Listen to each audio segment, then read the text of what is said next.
నవ్వకుమే సభలోపల నవ్వకుమే తల్లిదండ్రి నాతులతోడన్ నవ్వకుమే పరసతులతో నవ్వకుమే విప్రవరుల నయమిది సుమతి నవ్వకుమే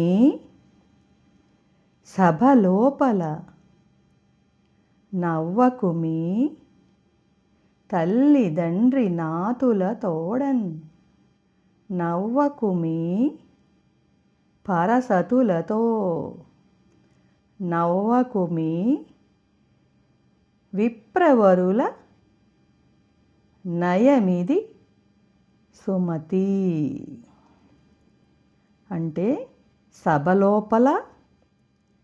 సభ లోపలంటే ఏదన్నా మీటింగ్ జరుగుతుందనుకోండి, అలాగే స్కూల్లో కానీ ఆఫీసుల్లో కానీ అలాగా తల్లిదండ్రులతోనూ అధికారులతోనూ పరస్త్రీలతోనూ అంటే మనకు తెలియని ఆడవాళ్లతో బ్రాహ్మణ శ్రేష్ఠులతోనూ పరిహాసములు ఆడకూడదు, నవ్వకూడదు.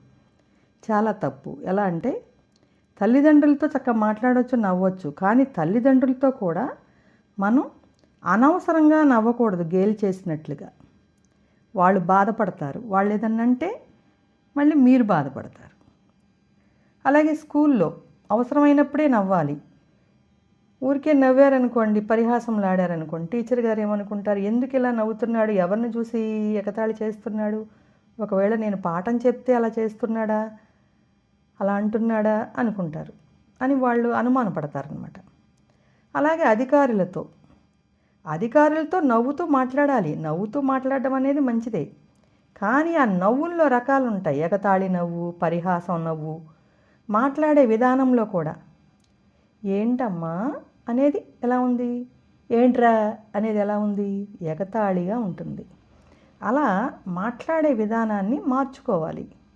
అధికారులతో అయితే చక్కగా సార్ అని చక్కగా మాట్లాడాలి. ఆ మాట్లాడే విధానంతో వాళ్ళు కనిపెట్టేస్తారు, ఇతను ఎగతాళిగా మాట్లాడా, గౌరవంగా మాట్లాడా అని తెలుస్తుంది. పరస్త్రీలతో మాట్లాడటం ఎలాగా, తెలియని ఆడవాళ్లతో మగవాళ్ళు మరీ జాగ్రత్తగా ఉండాలి. తెలియని ఆడవాళ్లతో మనం పరిహాసంలాడి మాట్లాడామంటే ఆడవాళ్ళు తక్కువ కాదు. వాళ్ళు ఏంటి అని మనల్ని, మన యొక్క బిహేవియర్ని వాళ్ళు అర్థం చేసుకోరు, మంచివాళ్ళు అనుకోరనమాట. అందుకని మనం చాలా పర్ఫెక్ట్గా రిజర్వ్డ్గా ఉండాలి పరస్త్రీలతో. బ్రాహ్మణ శ్రేష్ఠులు వాళ్ళతో మరీ జాగ్రత్తగా ఉండాలి. బ్రాహ్మణులు ఏదన్నా అన్నారంటే అది ఒక శాపం కింద ఉంటుంది. వాళ్ళతో జాగ్రత్తగా మాట్లాడాలి. బ్రాహ్మణులతో, పండితులతో, పూజారులతో అస్సలు నవ్వకూడదు, నవ్వే మాటలు, పరిహాసాలు ఆడకూడదు. వాళ్ళతో గురువులాగా ఉండాలన్నమాట. వాళ్ళతో టీచర్స్తో ఎలా ఉండాలి అలా ప్రతి ఒక్కరితో మనం ఎప్పుడు నవ్వాలి, ఎలాంటి వాళ్ళతో మనం నవ్వుతూ మాట్లాడాలి, ఎటువంటి సమయంలో నవ్వుతూ మాట్లాడాలి అని ఆలోచించుకుని మాట్లాడాలి. చూడండి, సభ లోపలంటే ఒక కథ చెప్పుకుందాం.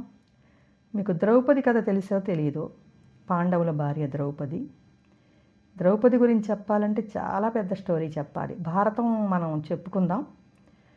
పాండవుల భార్య ద్రౌపది. అసలు అర్జునుడు పెళ్లి చేసుకున్నాడు. ఒకానొక కారణం వల్ల పాండవుల భార్య అయింది. ఆమె దుర్యోధనుడు వస్తే ఒకసారి సభలో మైసభకు వస్తాడు.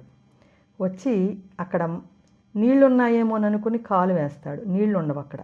అలాంటప్పుడు పైనుంచి చూసి పకపకా నవ్వుతుంది. అందులోకి ఆడవాళ్ళ నవ్వు బాగా చక్కగా వినసొంపుగా ఉంటుంది. అది ఆ నవ్వు పరిహాసంగా ఉందన్నమాట. అప్పుడు దుర్యోధనుడికి కోపం వచ్చింది. అలా ఆడవాళ్ళు నవ్వడం వల్ల ఎంత నష్టం, దాని గురించి భారతం స్టోరీ అంతా కురుక్షేత్రం దాకా వచ్చింది, యుద్ధం వరకు. ఇలా నవ్వు గురించి చెప్పుకోవాలంటే చాలా స్టోరీస్ చెప్పుకోవచ్చు.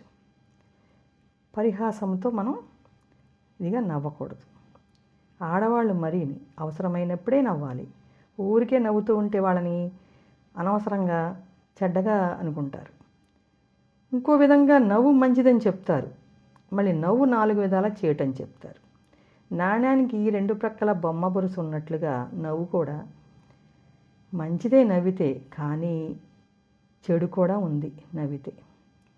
నవ్వు ఒక టానిక్ లాంటిదే.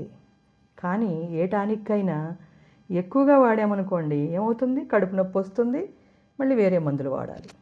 అలాగే నవ్వు కూడా అవసరమైనంత వరకే వాడాలి. అవసరమైనంత వరకే, అవసరం ఉన్నప్పుడే వాడాలి నవ్వుని.